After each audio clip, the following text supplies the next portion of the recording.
আবার চালটা আনার কথা ছিল, এই চালটা শ্যামনগর থেকে তোদের জন্য নিয়ে আসলাম। আমি দেখি আমার দোকানে চাল খাওয়াই সবাই।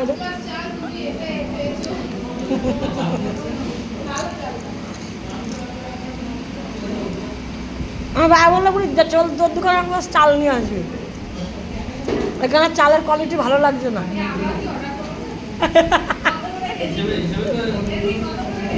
এটা 70 টাকা।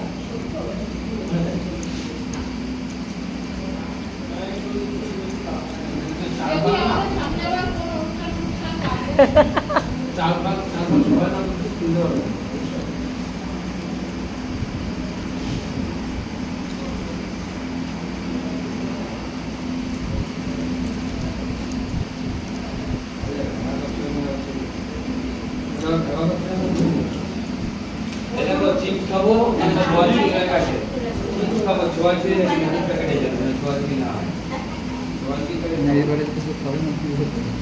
না মাছ আমি খেয়াল করলাম না, আগে জানি খেতাম না।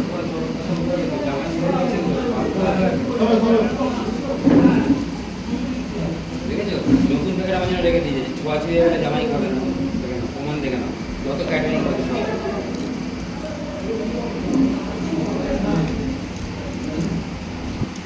ডাল পাঁপড় ভাজা হয়ে গেছে, আবার মাছ।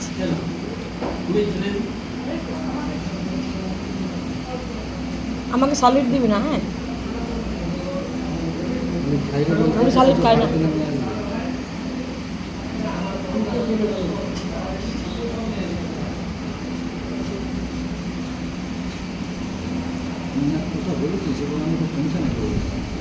হ্যাঁ হ্যাঁ সলিড দিবি না, একটু হাট ফাট দেখে তো একবার দিয়ে চলে যাস আস্তে আস্তে। এই এই এই হাটটা, হ্যাঁ এইটা এইটা এইটা এইটা, হ্যাঁ ব্যাস। আর না আর না, এই ওখানে বেশি দিবি না কিন্তু, এরা সব ডায়েট করছে। হ্যাঁ এই বেঞ্চে সব ডায়েট আছে কিন্তু। আরে ধরে দিস, দোকান এখন বেশি হলেও অসুবিধা নাই।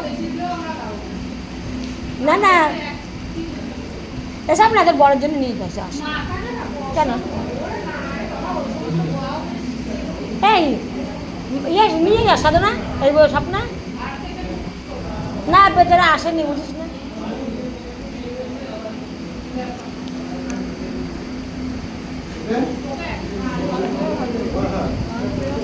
রান্না সব কটা ভালো হয়েছে, সবাই বলেছে রান্না ভালো হয়েছে। রান্না ভালো হয়েছে কিন্তু কালার দেখে বোঝা যায়।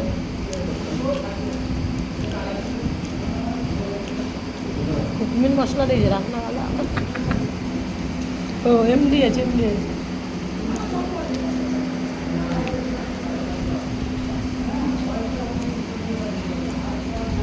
ঘুগনিটা সবাই ভালো বলেছে, ঘুগনিটা কেমন সবাই ভালো বলেছে। আমি বাড়ি করি ওর থেকে আরও ভালো হয়, কিন্তু এখানে অনেকটা মাল না, তাও ওইটুকু কড়াই ঘাট করে তাও কতটা মটর রেখে দিচ্ছে, তোলাধুলা করে খেয়ে ফেলেছে। হ্যাঁ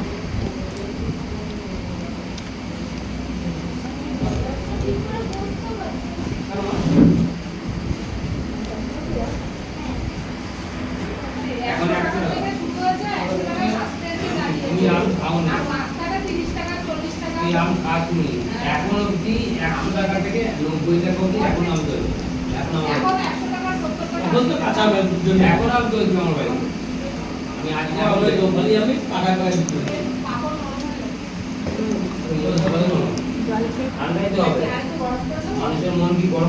যা দই পায়েস আর মিষ্টি ভুলে গেছি, দই পায়েস আর মিষ্টি বিলি করতে ভুলে গেছি।